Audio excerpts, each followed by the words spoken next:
Welcome to the Black Tower. Welcome to the Black Tower podcast. Thank you for tuning in for your weekly dose of madness. We know that's why you're here, and we hope that after you listen to this, you can go away just a little bit more insane than you were. Because we love you, and we want you to have that in your life. Who doesn't want an existential dread of shadows choking you to death?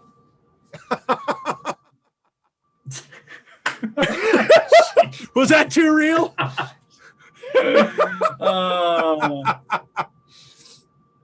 I just very recently, when I got to my cousin's house in Phoenix, the first night I was there, we watched Bo Burnham's new special, Inside. Woo! And you just reminded me of him so much. I haven't seen it yet, but everybody that I have talked to, I have one friend who gave the review of, "Hey Bo, you okay?" Yeah, no, and so it's amazing. It's absolutely awesome, and again, it very much has that like questioning everything. Sure. And that's the whole point, is that like everything you thought you knew about how comedy worked, that's not how this works, like kind of situation. Just like, you know, his previous specials, his attitude on stage in general, all of that different stuff. But it is definitely peppered through with a number of points where you're really like, okay. give you the chin cringe, like the no, it's very much, and he'll like have a whole segment where you're just like,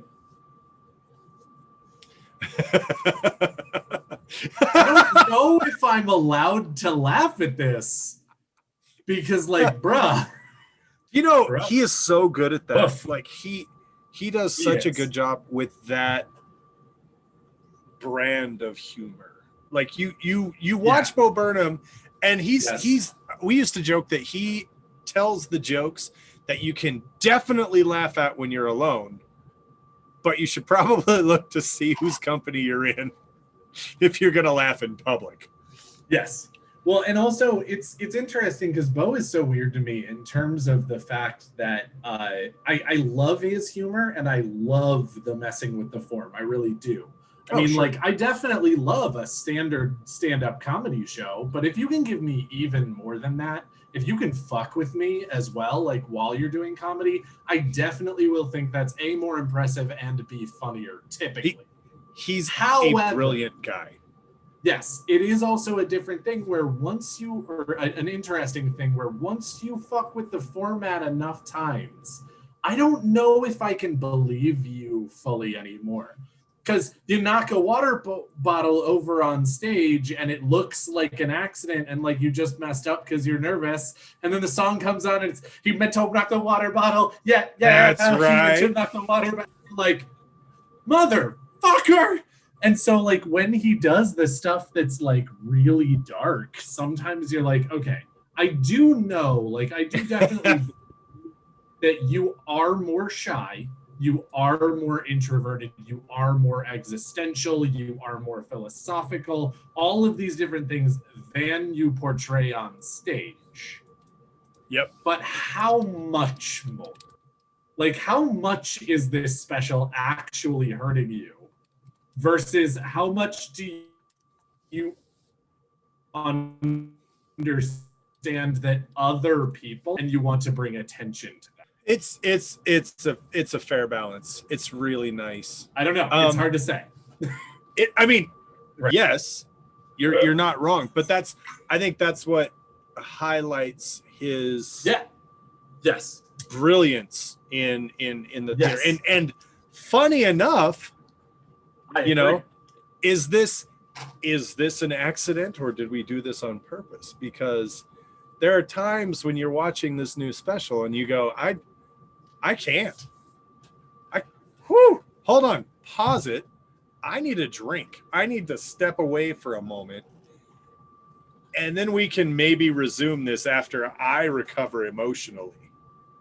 which again is kind of our topic for tonight. Right? See how good we are? Oh man, the fucking ladies and gentlemen, segues, they're tonight amazing. is a full spoiler episode. We will be discussing It is. spoilers that shall cover the width and breadth of the land. If you Indeed. have not read all of Robert Jordan's masterpieces, as well as Brandon Sanderson's masterpieces, then I highly recommend that you Wheel of Time. in the wheel of time, yes, then I highly recommend that you turn away and come back after you're finished, because there is a very good chance that we will spoil you. Yep. Indeed. This is definitely going to be talking about all kinds of things that you will not want to know about. Yes. Well, yes. Uh, This is actually, so as a tangent real quick, I'm not usually too bad about spoilers personally. If someone says something to me and they go, oh my God, I'm so sorry, I just spoiled it for you. I'm like, look, it's cool. I have ADD. I don't remember what I ate for breakfast this morning. So there's a very good chance I'm not going to remember what you just said when I go and watch the show. hey, Josh, what'd you have for breakfast this morning? Coffee? That's a safe bet. Liar! Liar! You remember? And then I agree. the other thing is like, okay, so you tell me a spoiler and I'm like, okay, cool. You've given me a plot point, but I don't know how the characters and story involved get to that point. So if you give me a singular plot point, I don't know what's going on with it. So I can still enjoy the story, you know, without too much being ruined. It's usually worse when you say, oh yeah, so-and-so did blah, blah, blah. Oh my God, I'm just so sorry. I just spoiled it with you. And it's like, don't do that. Just play it off like you didn't say Just anything. let it go. Just move on. Because you will make the spoiler If worse by I continuing notice, to attempt to apologize. explain it. Yes, no, definitely. If the other person who you spoiled notices your spoiler, apologize. Absolutely. Yes, But absolutely. if the other person doesn't notice your spoiler, be like, da, da, da, da, da, da, da, da, da, da. and you know, the thing is and like, just pretend it didn't happen. but so this, with the nature of this particular episode, we do want to actually stress spoilers are a thing. This is a place in the story in which you are reading and either you are bored or you are like traumatized. Because I will tell you right now, the whole last battle, if that had been somewhere in the middle of the books, I would not have been able to read that all the way through. I would have needed to take a break. It was like, hey, so you've been reading and you know, things have been going pretty great. We've had some good moments, some dark moments, and then you know, but we're here to the end of the story. Here's the last battle, and trauma, and you're like, but it's the last battle and you've got to just get through it, which is a really brilliant way to write it as well, because it really hits home. So with all that in mind, Daniel, have I stalled long enough for you to find a moment in your mind where you had to step away, where you were just like, nope? Oh, I already have, like, I think the 3 that made me stop the first time, second time, and third time. Okay. Actually, no. I think I only stopped one time before actually finishing the series. But after that, I went back for rereads. And in my rereads, I stopped 2 different times during the next 2 rereads after finishing the series, because I was just like, oh, this shit again. So yeah.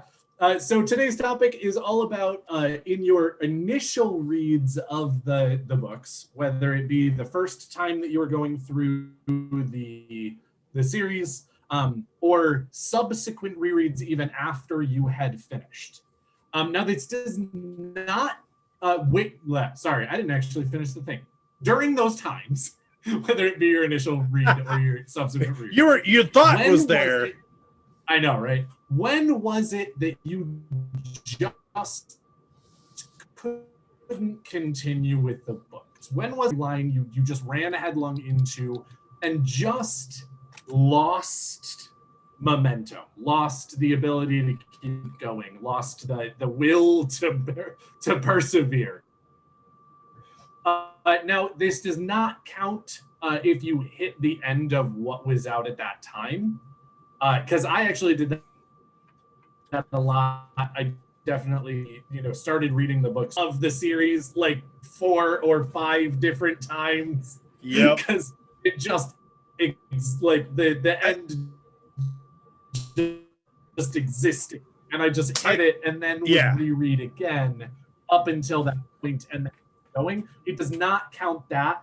That doesn't. That's not it. But where it was that you actually put down the book series. Well, I was Josh, just going to say, say, there any time, or do you need me to stall a little? Give me a couple more minutes. Hold on. No, I was going to say it is a fun.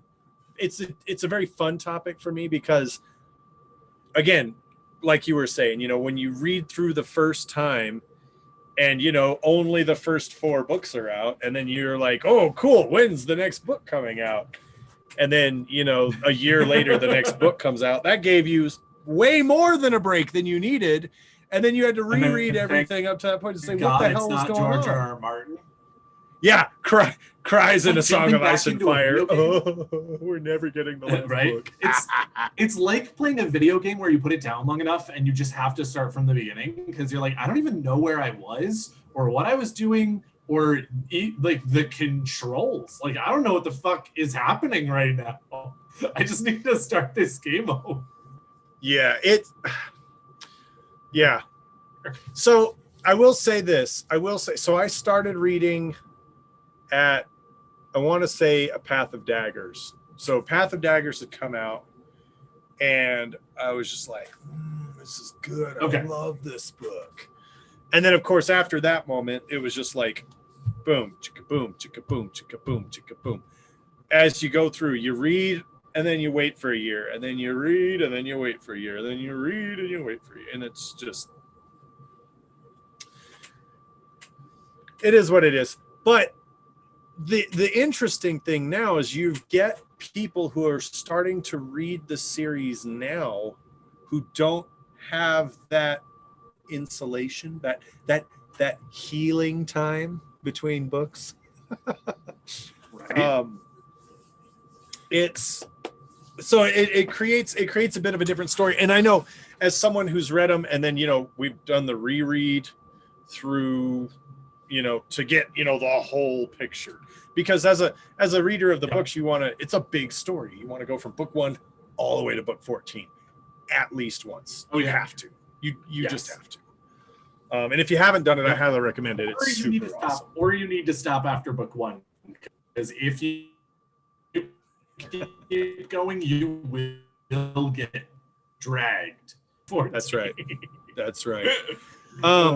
So for me personally, as I said before, if there was a moment that was going to make me step back and say, I need some time here, it really was the last battle.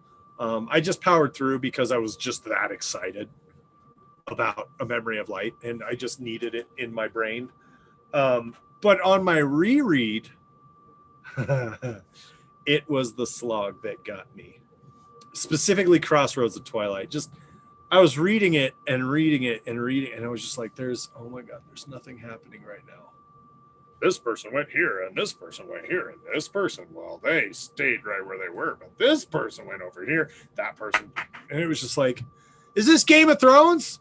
It's the most Game of Thrones-esque book in the series. I don't care that the Starks went over here, and the Lannisters went over here, and the Buttheads went over there, and the douche nozzles went down there. I don't care. Give me someone to invest in. And Crossroads, it was like all my favorite characters. I care about the douche nozzles. Fuck all you. It was in Crossroads, it was all my favorite characters, and I wanted them to do something, and they marched or researched and it was just like and I understand there had to have been like geographical maneuvering to get people in position for the climax of the story, and I get that, but it's just on my reread, that was my one moment where I was just like, okay, I need to listen to music for a week, and then I'll come back to this, because it's just not getting it for me. Yep. No, I completely agree. This slog definitely hit me later. In my original read through, I didn't even make it to the slog, because I started reading in I think 2001. And so the Winter's Heart was the last one that was out at the time that I started reading. Right. The next one came out while I was doing my original read through. But I actually set it down for an extended period of time during the Dragon Reborn, because actually the Rand chase got me. It hurt me a little the first time, just because again it was like Rand is so insufferable at that point, but only like partially because you don't know what's going on. Like you get Rand's perspective, but it's so action filled rather than thought provoking. But again, that action filled makes it so that there's hardly any motivation for what he's doing, because you don't get that thought process. You don't get like, dude, could you not just run off on your own, you fuck fag? Like idiot. Yeah. You idiot fuckboy. Like I am so mad at you. It's that's so true. It's so true, because you want to throttle him, you want to say, look, dude, you've got to figure this out.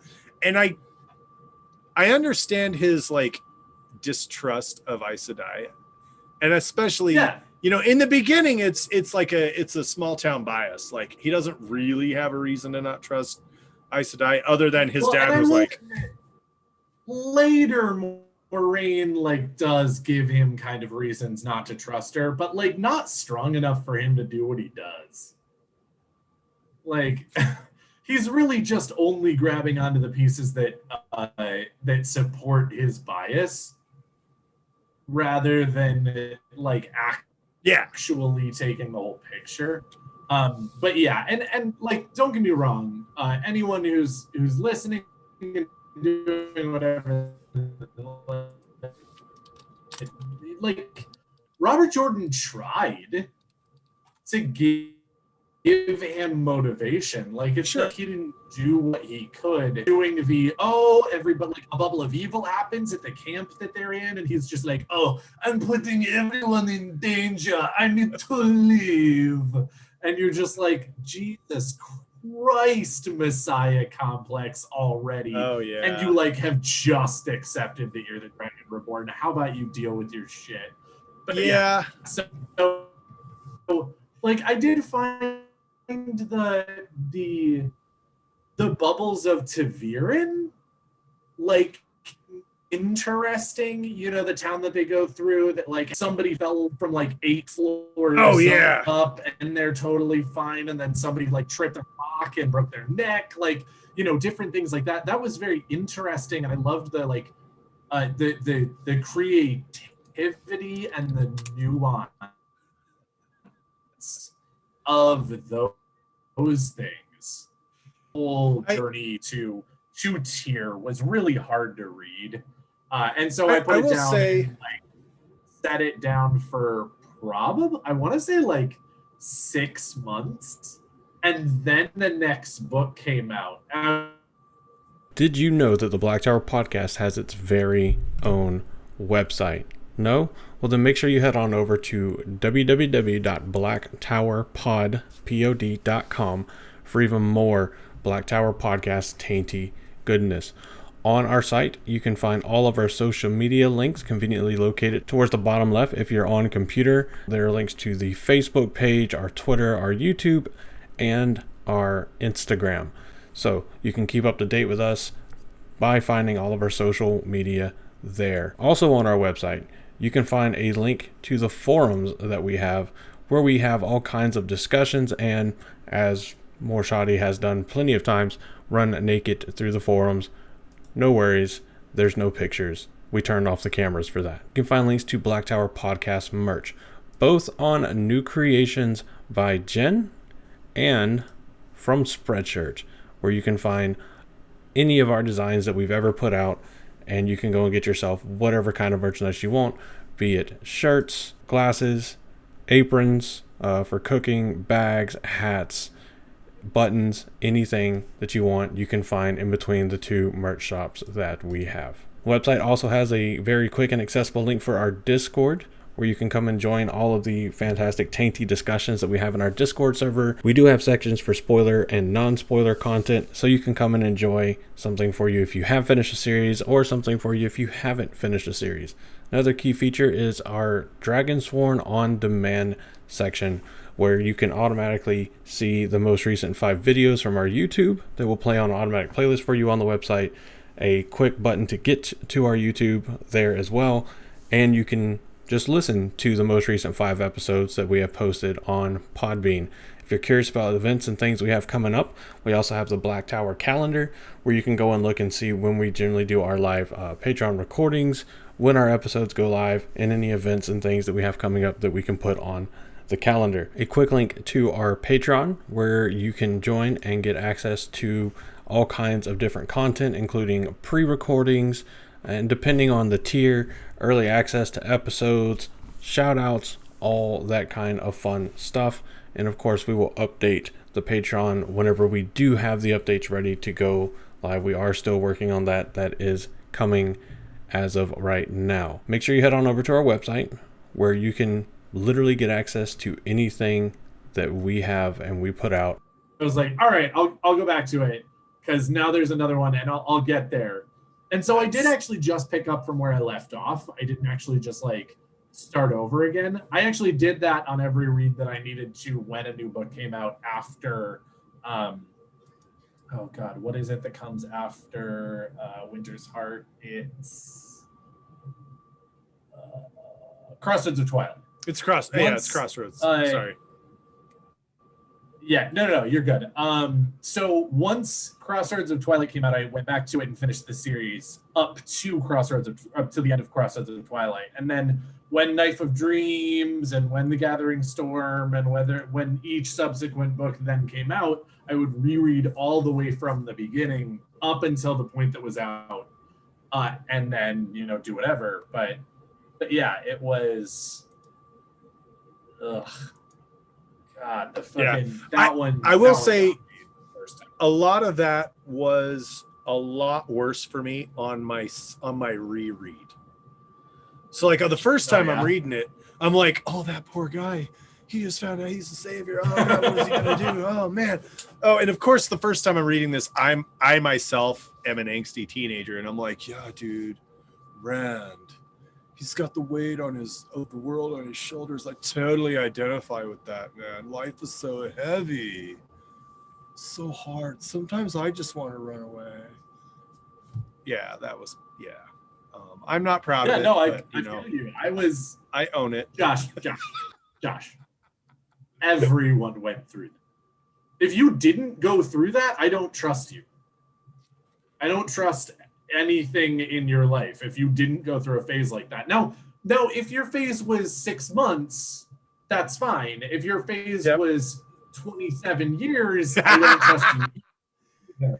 Daniel, I still have the weight of the world on my shoulders. Like, if you had a reasonable size, right? Exactly. But like, if you didn't have a phase like that, if your life was so good that you never actually felt any real pressure, any angst whatsoever, any whatever, like, I I don't like you. Now, also, Yeah, I will and- admit, you didn't necessarily need to have an emo phase, but it needed to be angst in some way. Anyway, so did you have any other ones during your? There were rereads not where any it other was moments. so hard to make it through. There Other were not than the any other slug. moments that I just had to stop. But like, Yeah. I kind of got irritated with the Saladar Aes Sedai moving to the White Tower. So like you get this gathering in Saladar. And taking 87 years to go ahead and do it. Not only that, but they marched for like a month, and then they're like, oh yeah, by the way, that's enough marching, guys. Let's open up some gateways and get the fuck there right now. And it's like, why didn't you start with that? All of that marching is now pointless. Can you imagine being a fucking soldier? Imagine being one of those soldiers that Gareth Bryn like recruits to be in the army of the Saladar Aes Sedai, and they're like, no, bruh. Now I get okay. Again, I understand there was some misdirection there. They wanted the spies in the White Tower to be like, oh look, they're going that way, but at the same time they were also marching towards the White Tower. They were like, we're gonna be there in a month. JK, we're here today. So like I get the tactical side of it, but it just feels like.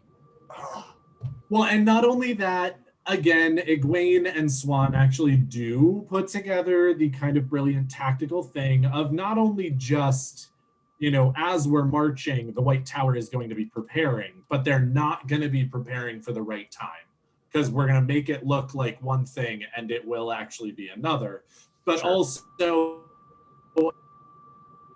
I mean, they do talk about Gareth Bryn and Talmanes, both osmosing more soldiers on the way. Yes. Of just like getting throughout and whatnot. But again, point still stands of just like all of the soldiers are like, we could have done what earlier? Why didn't you take a page out of the Black Towers playbook, jump us all there, and then send recruiting parties out? Right. Seems like those Black Tower boys got it down. Seems like they know what they're doing. But it's none of my business. But yeah, no, definitely do things just like, the White Tower would. Don't do anything weird or anything to mess with the form or to like surprise them. And it's funny too, because I do love an army show up in the old Erangrial storerooms. Let's go. Like, right. And I do love, again, as they're marching and Egwene is like, hey, cool, we've got a really great strategy meeting to meet with all these lords and ladies. And I'm just going to tell them right now, anyone who can learn to channel or anyone who can channel can come to the White Tower. And everybody's like, oh, you mean we can come to you to be tested? And they're like, yeah, come on, let's do this. And they like show up to the White Tower with more sisters than are currently in the not more sisters, but more women who can channel that are currently in the White Tower. Numbers they haven't seen in 1,000 years. And there was that one little payoff where there was like, I guess there was a couple of noble women. Since they started breeding male channelers out of the world. Yeah. And it turns out, there are still millions of women who can channel. You're just not going and looking for them. Duh. Where were we? Egwene was talking to ladies and nobles. I just stuffed a taki in my mouth. Yeah, great. I was going to say, I did enjoy the payout of Egwene recruiting all those women who can channel. Oh yeah. There was like some nobility that was like expecting to, I'm nobility, you better do what the fuck I say. And it was like, I'm sorry, what bitch? No. What, bitch? Welcome, novice of the White Tower. Take some of this humble pie here. No. We dish it out by the pie, not by the slice. I want you. You're gonna need an Enjoy. entire glass of goddamn milk for this pie. and then wash your own pie pans. No. Not even just wash them. I want you to cook your own pie, then eat your humble pie, and then I want to be able to see my reflection in the pie pans after you've done it. Oh, and by the way, we're not going to teach you how to channel just yet because we don't have enough sisters to host lessons. It's going to be way like lecture halls is what the White Tower is going to, and remember when you signed your name? So yeah, that's a one-way street, pal. You're here now. Don't matter. You're here now. But I will say that the White Tower isn't a prison, but you also can't leave. Yeah. So you do have like there's just a lot of, it seems like, okay, you guys could be doing so much more, but why are you not? Yeah. Like, please, like, do shit or get off the toilet. It just seems like they do a lot of stalling, and and maybe it's because they had to keep the pacing consistent for other plot points or timeline consistency or something like that. But I just know that as I was going through that part, it was just like, we were like, Rand is doing something badass. Yes. Matt is doing something badass. Yes. Let's check back in with Egwene and Saladar. Can we not? Do we have to? Yeah. Is she going to do anything? No, I actually agree with that. Like, I don't, give. All right. Sorry to interrupt whatever you may be watching or listening to, whatever topic we're covering right now, but we absolutely have to take a moment to talk about and thank our friend Josh's better half and the longtime sponsor and supporter of the Black Tower podcast. Of course, this is the Crystal Barista. Whether you seek crystals and minerals and the like for their cleansing, healing, and positive vibes, or you just enjoy them and think they look pretty neat, you can find anything you could possibly want with crystals and minerals here at crystalbarista.com. With everything from individual pieces that can be ordered to monthly subscription boxes, there is something here for absolutely everyone, for every occasion, for whatever you could possibly want. There's no way you can't find something that you would like in her store. On the website crystalbarista.com, you can browse by different categories, including the subscription boxes, minerals and fossils, crystal healing, stone jewelry, all the way to just the raw slabs of whatever may be being sold.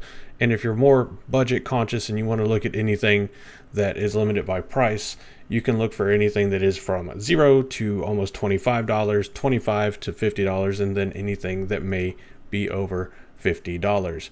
Now, if you are a rock hound and you want to get some really good tools to help you in your hounding, the Crystal Barista provides those as well. And you can find those on the same website. It's a very user-friendly website. You can find absolutely anything you need for your rock hounding, mineral, crystal, fossil needs. Now, going through the website, you can also find links to the Crystal Barista's Twitter, the Crystal Barista's Facebook, as well as the Crystal Barista's Instagram, and a couple other things. Make sure you go and follow the Crystal Barista on Twitter at RockPick, RockPick, to get updates as they come out and to be up to date on what exactly is going on with the Crystal Barista. She does like to throw up things on Twitter that may be available for you to get at slightly cheaper prices, but more commonly you can find that over on the Crystal Barista Facebook. So again, same name on Facebook, RockPick, and you'll be looking for the page that says Crystal Barista, formerly Rockpick Legend Company. Facebook is a good place for updates for the Crystal Barista. And if you just like to look at pictures and kind of see everything that's going on mixed in with some updates, hit up the Crystal Barista on Instagram. You can find her at the Crystal Barista. Again, that's barista with one R, Barista, which I think is the only way to spell it. But we all know how much trouble I have with spelling. So make sure you go over and check out what the Crystal Barista has to offer, and tell her that the Black Tower podcast sent you. I don't give Robert Jordan much flack because, again, I do love his series, and in the end, I don't think it's perfect, but I think it's pretty fucking close.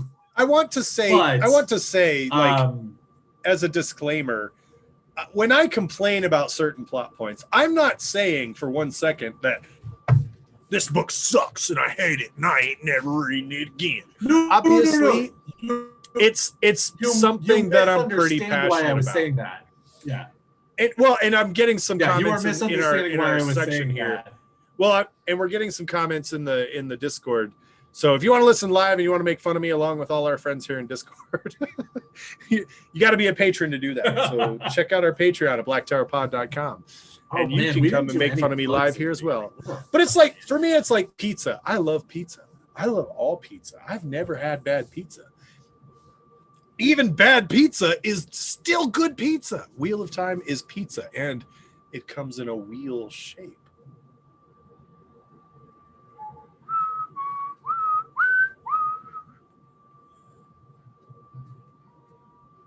All right, Daniel, go. I just interrupted you a lot. No, it's all good.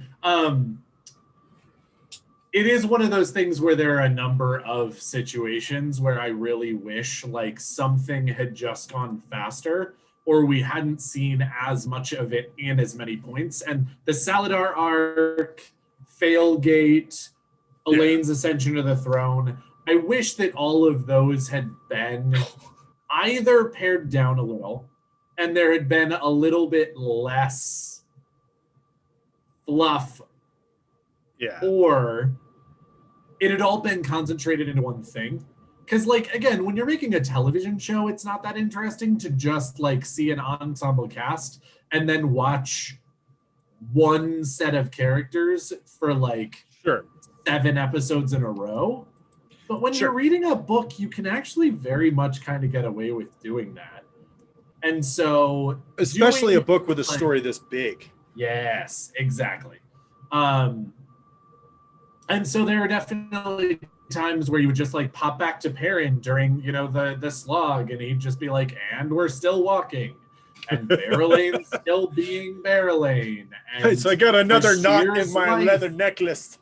Bashir's wife almost dies, and we don't know why. And let's do more recon on, you know, the town, and let's do more walking and more scouting, and maybe today will be the day. And you're just like, no, it's not. I can tell already that today's not going to be the day, and I'm going to be pissed at the end of this fucking chapter because I know that today's not going to be the day. And if you just gave me, you know, Rand throwing his axe and Bashir's wife almost dying, and Elias coming back with news from the town, and, you know, all of this different stuff all at once, I'd be like,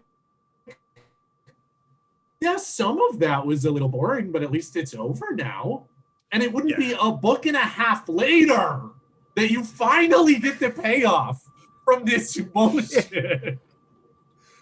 It's terrible because when they finally find them, you know, the Shaido are hunkered down in the city, and they're like, hell yeah, we're City Shadow now. This is awesome. And it's like, isn't this better than oh, trying cool. to raid Shit's going to go down. Holds? And then Perrin's like, we must be patient. If we work too quickly, we spoil the metal. And it's like, but if you don't like work on the metal, it also ruins the metal, Perrin. There is such but you know, if you never hit the metal and scour the metal and heat the metal, you never get a sword. You know that, right? You just burn the steel. Yeah. I mean, yeah. And again, and that's another example of of an arc that is so good because the payoff is so good. And they, in that case, they do kind of do a really great job, which I think is what gives us that sense of, I need to step away from this. This is just killing me, because there's nothing you can do. Hey, we tried scouting over here. Shido. Hey, we tried scouting over here. Shido. Hey, we tried scouting over there. A lot of Shido. So what are we going to do about it? We got what? We got 1, 2, 3, 4, 28 guys. And they've got 100,000 Shido. With me, man. Like, they can't do anything. Like, and so you're reading this going, why am I even reading this? They can't do anything. Well, and it's definitely interesting because there are so many books and so many shows and so many movies that do a really good job of like showing how outnumbered certain armies are and how, all of this different stuff. But then you have like, the Ocean's 11 kind of storytelling where it's like, okay, so we know we're outnumbered and we know we can't just go and knock on the front door, but how can we do this? And then it's like, yeah, it's the Monty Python, We're going in. We're going to go It's the Monty over and Python. poison the water hole. And then we're going to go ahead and do this. And then we're going to go ahead and do this. And then by the end of it, we'll have taken them completely by surprise, and it won't matter that they have 100,000 of them. And everybody's like, oh. Yeah. And of course the plan goes like Horribly perfect. awry. Oh, yeah. Oh, yeah. No, there's the two ways. Either I was they like, do the whole shit, planning. wait, are we talking about the same story? Well, in Ocean's 11, it goes off without a hitch. But then there are so many others where they like are doing the planning, and then they get to the end of the planning, and they're like, "Okay, cool, go!" And then it starts, and immediately they hit a snag, and you're just like, "Ha ha ha ha!" Well, I think Perrin does have the advantage of being Taviran, so his plan and did actually go pretty well. Fucking Shido is looking around, being like, "Oh yeah, no, we're totally gonna get attacked, right? Especially by a small force with like a number of just like fucking idiots on horses, right?" Yeah. It's good. It was a good moment. I gotta say, I think another moment like that for me, there don't get me wrong, because I do love this interaction, but the sort of cat and mouse hunter and prey between Perrin and Lord Luke / Slayer, I kind of feel there was a lot more of that, and I'm like, Yeah, and then it was never felt like it was important until it immediately felt like it was the most important thing.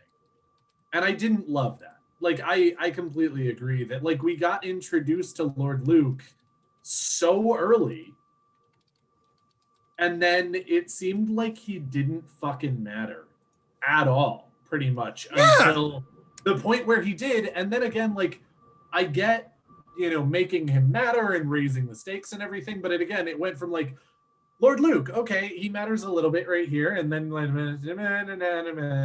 like he's fucking with Perrin, and like, and then Lord Luke is like seriously the really important thing that we really need to do right now.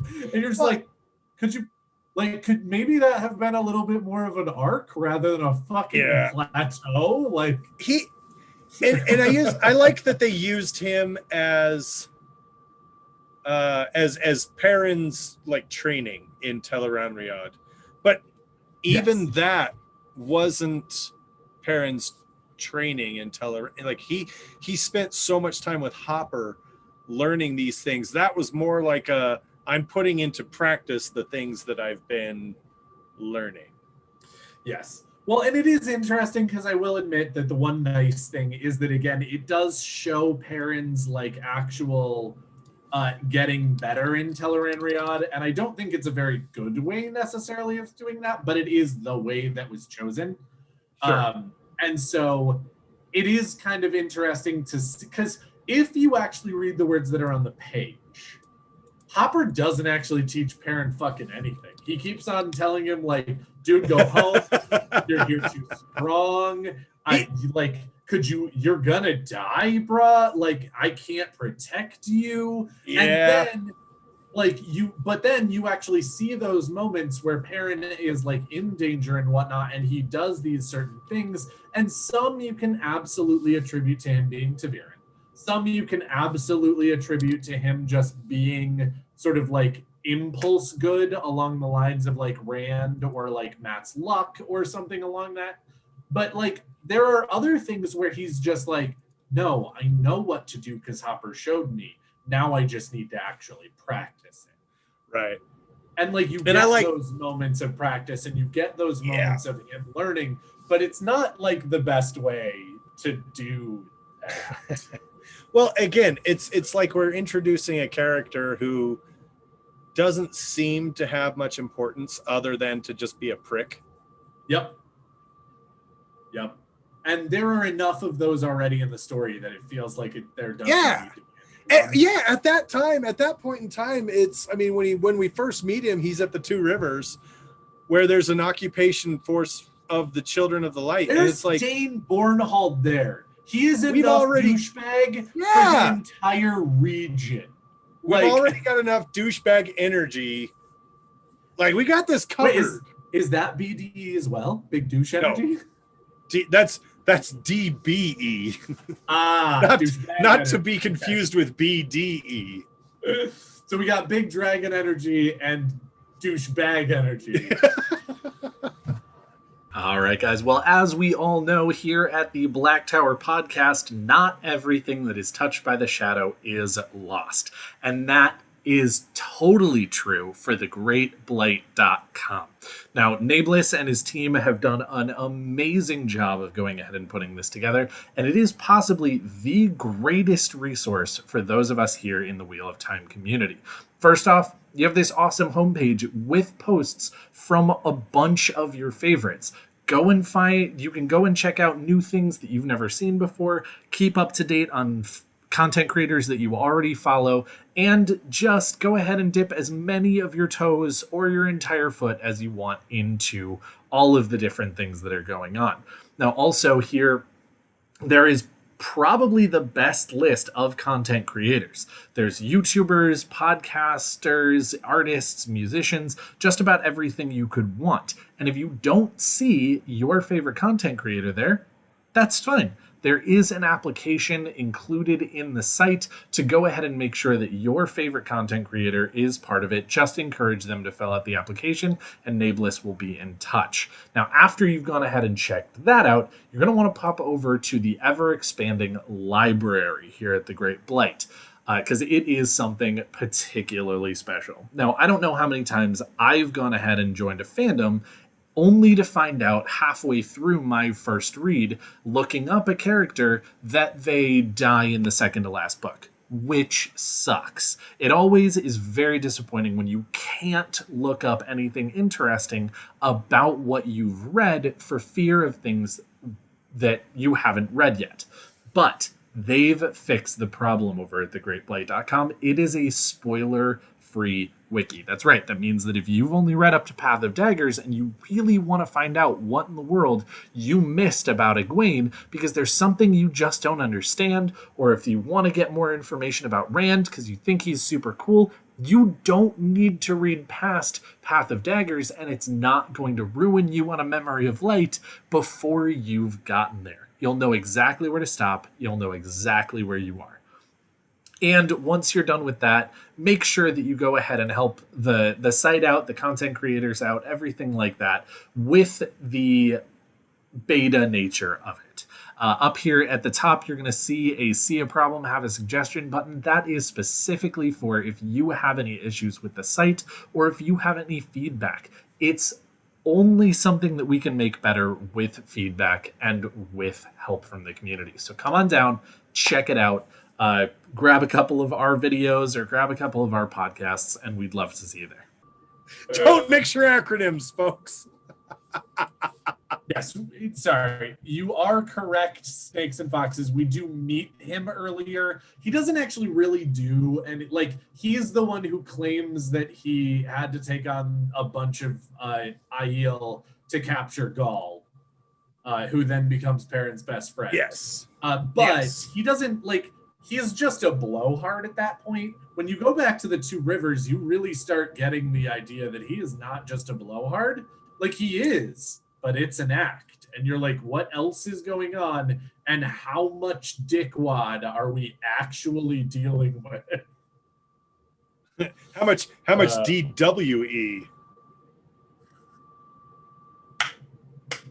How much DB is actually happening right now?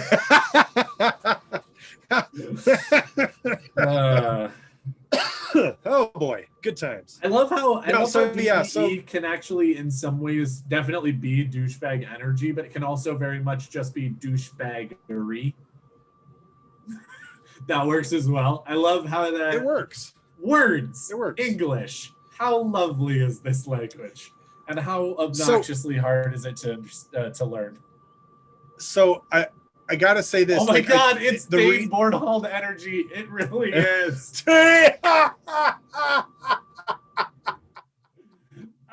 Prince Adeline's husband coming in clutch. DBE, Dave Bornhold energy. Well played, sir. Well played. I'm the happy with douchiest that. of all the Bornholds. Yes, for sure. I feel like Perrin v Slayer in Teleron Riyadh is weird for me because you could have easily had Hopper training Perrin all this time. Oh yeah. I like that Robert Jordan turns convention on its head, but there's some convention that really should be followed. Kind of Like, necessary. It's sometimes better followed. Yeah. The wise old mentor needs to be a wise old mentor and teach the young Oh, and they mentee. almost guaranteed need to die as well. Almost guaranteed. Yeah, and that's fine. I get that. But like there's a common theme in the Wheel of Time where the wise old mentor is like, I will not teach you. You are terrible and young and you know nothing. And then the person's like, how old to begin the I know nothing, Socrates. I need you to teach me. And the wise old mentor, this happens with Hopper, this happens with the wise ones, this happens with the kin. I mean, there's just a lot of like wise old mentor just being like, no, you suck and I don't wanna. And then when the young person goes off on their own to learn them anyway, the wise old mentor is like, you are the worst piece of filth I've ever seen. So I guess I'll train you so you do not kill yourself. Well, and then I love the convention as well of, I will not train you. You're too ignorant. Well, how can I be not ignorant if you don't teach me? And they're like, figure it out yourself. And then they're like, but fine. Don't figure it out yourself. Well, and then they're like, fine, I will figure it out myself. And then they go in to get themselves in hot water, and then the mentor shows up, and they're like, ugh. Well, if you're going to be so ignorant about this, I guess I need to teach you. And they're like, that's what I said from the beginning. And then the wise old mentor, this is the part that we missed, which like is over and over again, which is, but you must follow my rules to the T. Yeah. You can't actually learn anything. And the person's like, and we're back at square one, you motherfucker.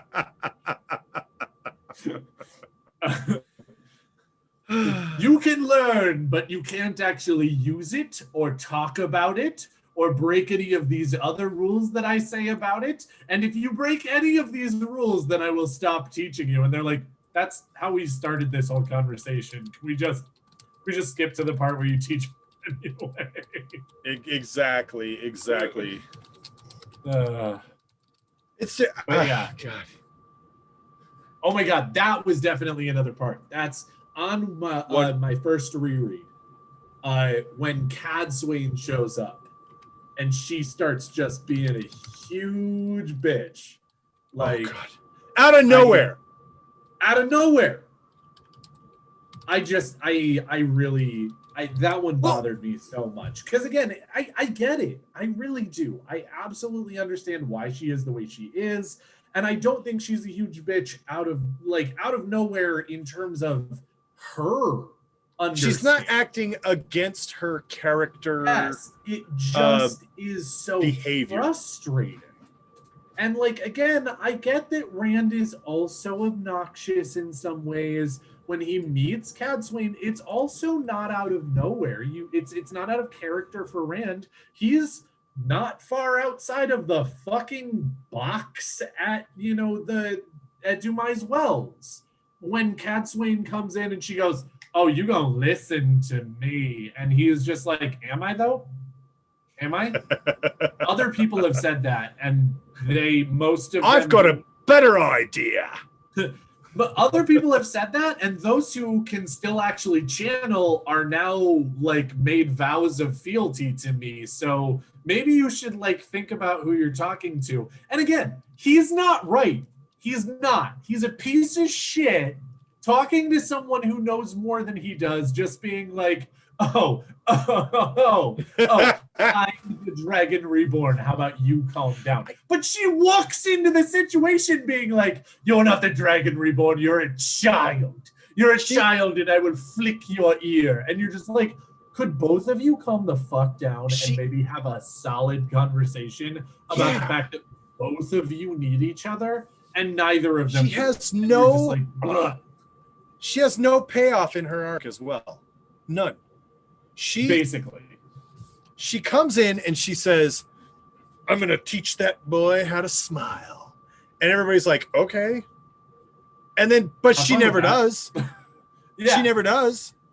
Yeah. She comes in, she's a total bitch to him. And they're like, "Why did you do that, Cadsuane?" She's like, "If you want to know the true measure of a man, make him angry." And it's like, yeah, but if you want to kind have of a good hoity-toity, first impression, maybe don't do that. bullshit is this?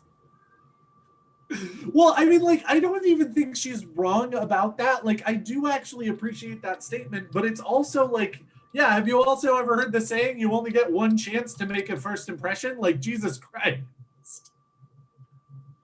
Yes, that is true. It's just crazy. I feel like it was, and this is one plot point that I actually do sort of, I don't get it. And maybe it's just that I don't understand it, because she came in saying, Min says she's going to teach you something. And Rand is like, "Fine, I'll keep her around." But she just like doubles down on the bitchery. Like, she goes out of her way, even when he's like, "Yes, Cadsuane Sedai, I will be cordial. I will be professional. I will conduct myself in a manner that is commiserate with my station." Even though he's doing this, she starts like flicking his ear. And what's her response to that? Yeah, it's absolutely, "Oh, so the dog can have manners." And you're like, what? Yeah. It's like, what is your point in existing? You have 0 point in existing right now. You're tormenting him. You're behaving like every other shitty Aes Sedai who has been shitty to him. Yep. How does that teach him to I kept waiting. The first time I read it through, I kept waiting for her to do something other than be a bitch. And she does. She absolutely does a couple of things in the story. It's just no payoff with Rand to me. That's part of the problem, is that the payoff comes with what she does around Rand rather than what she does with Rand. Because I love the scene during the cleansing where Cadsuane looks at everybody and goes, "He is going to be doing something incredible, and so is she. We need to do everything we possibly can to let them do what's going to change the world." Yeah. And it's an amazing I see scene, that. and I feel like Cadsuane should get a lot of credit for that. Really, she absolutely should get a lot of credit for that. But it's those moments that happen where like she never actually does anything for or with Rand. She just does it, and Rand also happens to be there. Like, and I agree that like in the end, Cadsuane and Rand never really get a moment. Yeah.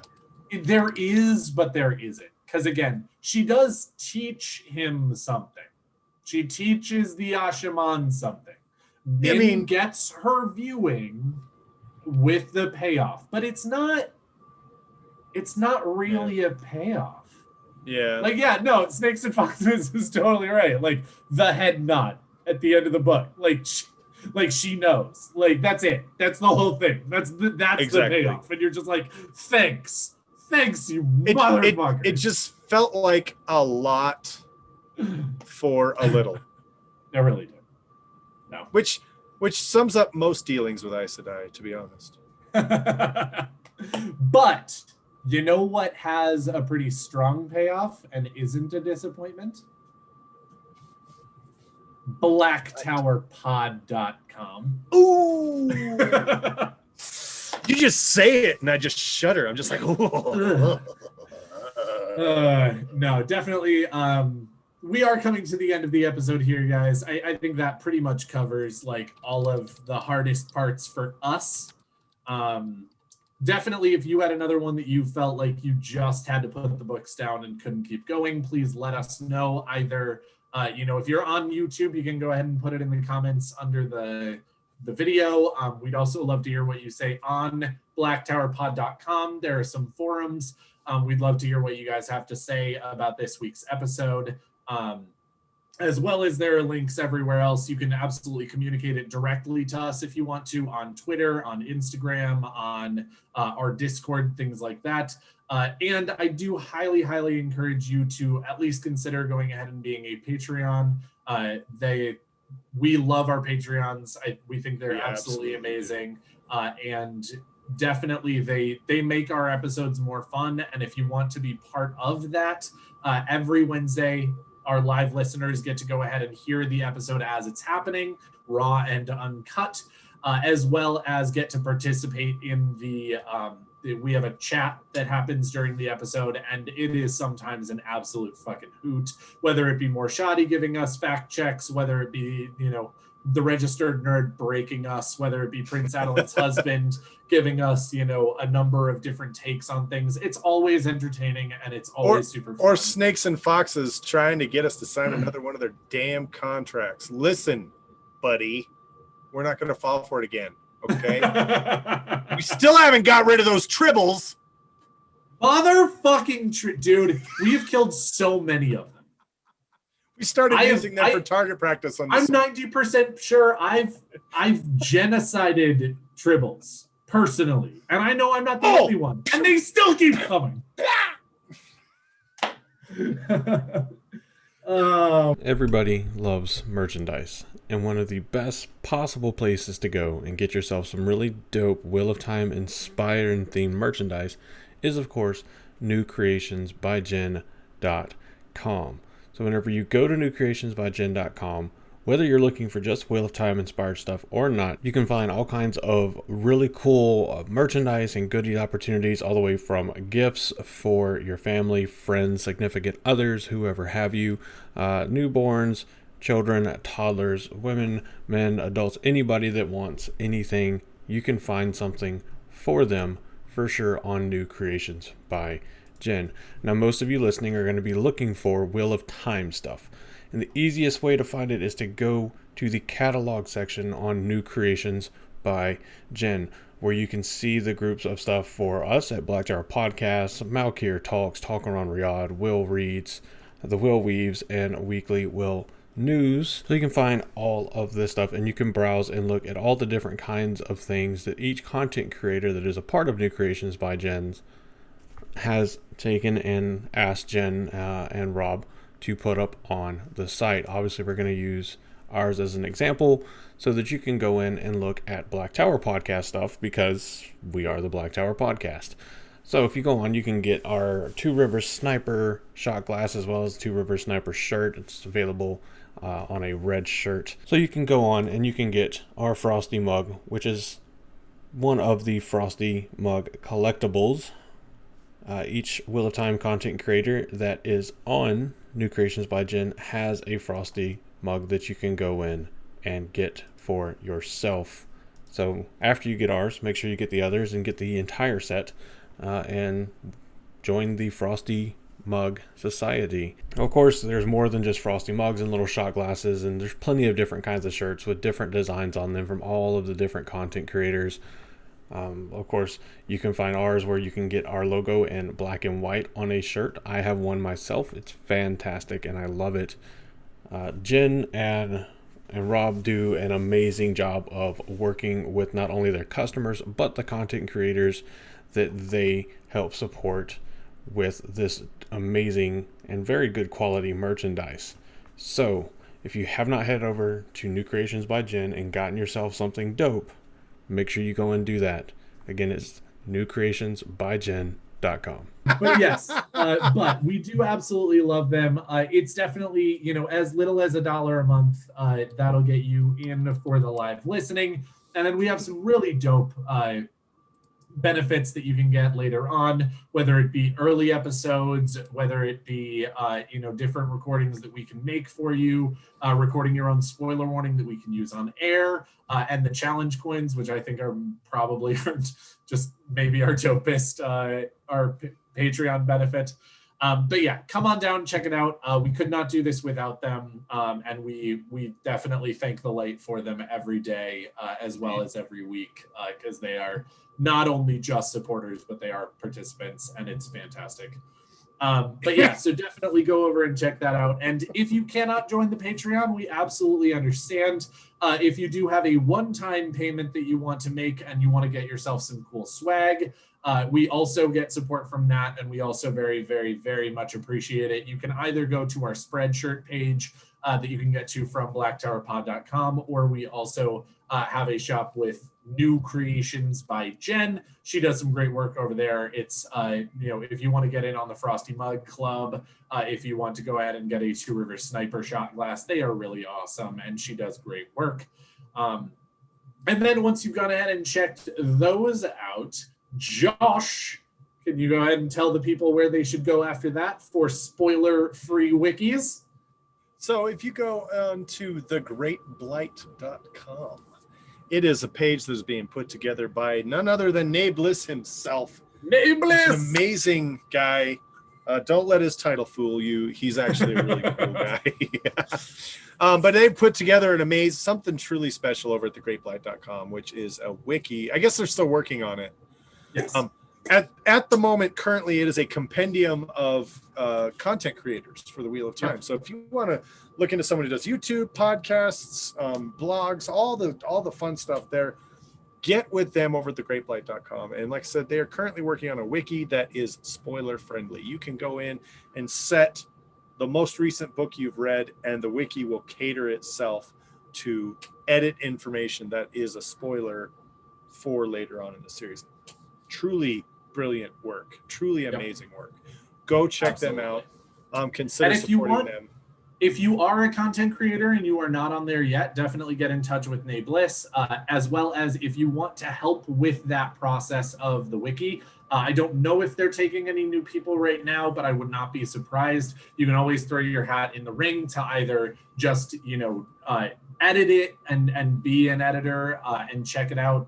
As well as even possibly, being able to contribute to it as well. There is a box for, going ahead and letting them know if there are any problems with the site, as well as suggestions that should be on there. And I think that they would definitely be interested, at least, even if they are full at the moment, in people to help out with that wiki.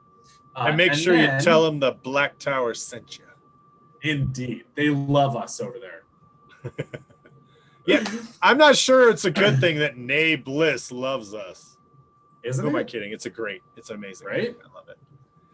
So thank you. Once you are done with that, there is one last thing that you should go and check out, and that is the lovely other half of our Tsoraven Mihail here, the lovely and talented Crystal Barista.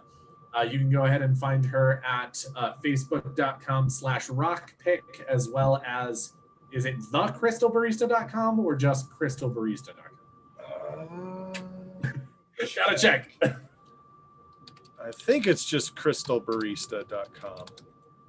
Yeah, it's just crystalbarista.com. Crystal Barista.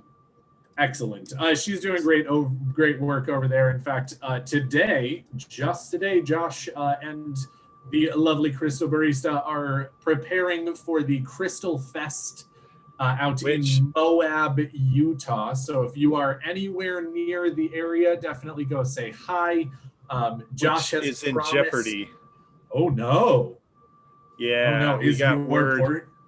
We got word just while we were recording that there's a fire at the end of one of the valleys. So we're going to be monitoring the situation closely. Yes. But if you are anywhere near the Moab area and it turns out it's safe for people to visit, yes, you should definitely come to the Crystal Festival. It's a free event. It's a family-friendly event. There will be vendors there, and it's at an actual mine where we can look for our own rocks. So please check us out. Please come by and hang out with us. Definitely do that. And if it turns out to not be safe, if you are in the Moab area, stay safe, take care of yourself, take care of your family. Please. If there is an evacuation order, please follow it. Please be respectful, both to yourself and to others. But yes, definitely, if you get a chance and it is still on, go check out the Crystal Fest. I got the wonderful experience of going rock hounding with Josh and family, and it was a blast. So if you get a chance to go out there and take a look, I highly recommend it. And if you don't live near Moab, or if you don't live near Utah at all, at least consider going ahead and doing a subscription box. They are super fun every month. Then you can go ahead and get it across the country. I don't know about Canada yet, but you can at least get it across. She'll ship to Canada. Hey, she doesn't like doing it, but she will. But she will. So definitely take a look at those. They're pretty cool, and it's fun stuff every month. But so awesome. Thank you, everyone, for tuning in. Thanks for being here. Thanks for listening. Thanks for being amazing. Thanks for being awesome. You guys are awesome. The Wheel of Time is awesome. We're happy to be here, and we're happy to purvey this little dose of taint. And as we said in the beginning, hope that you walk away just a little bit more insane every week. So from all of us here at the Black Tower, I have been Josh, your Sorovan Mahale. And also, I didn't mention it earlier, but I will here at the end. I apologize.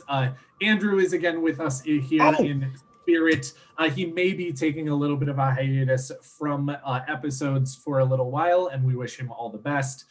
He's definitely moving, so life is crazy for him. It is. We all need to take a step back once in a while, and we are glad that we can give him the opportunity to do so without, pressuring anything or doing whatever. So if you guys, want to go ahead and reach out, please do. I'm sure he would appreciate it. Even if you don't get a response, I'm sure he will see it at some point. But it's good to have him here with us.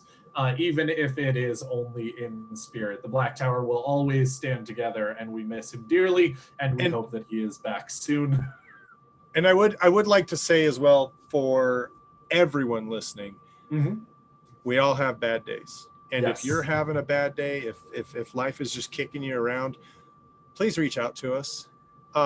If come to our Discord, and that's not a plug. That's not a come to our Discord and make us more famous.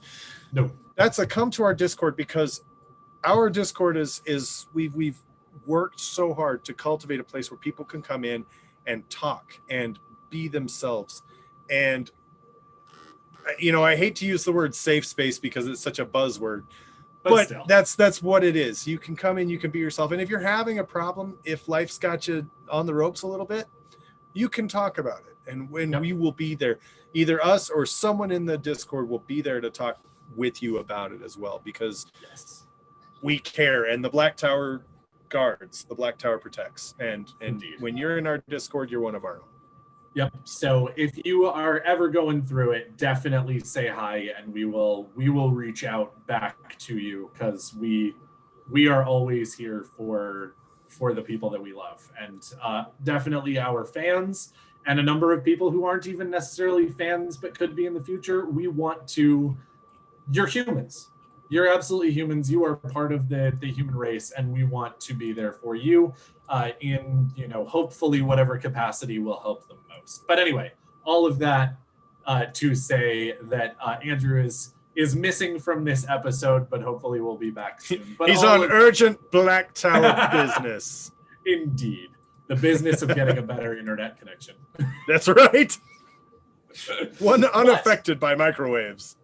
From my shitty internet connection here at the hotel I am staying in, I will be home soon as well. I have been your Amin Khan Mahale, and from all of us here at the Black Tower, those of us present and not present, we would love to hear from you. We hope that you are having a lovely morning, whatever morning it is that you are listening to this, even if it's not morning, in case we don't see you again. Good afternoon, good evening, good night, y'all. Good night. Thank you. In the tower, you can bring your pain. In the tower, you can feel the strain. You've been having so much trouble just fitting in.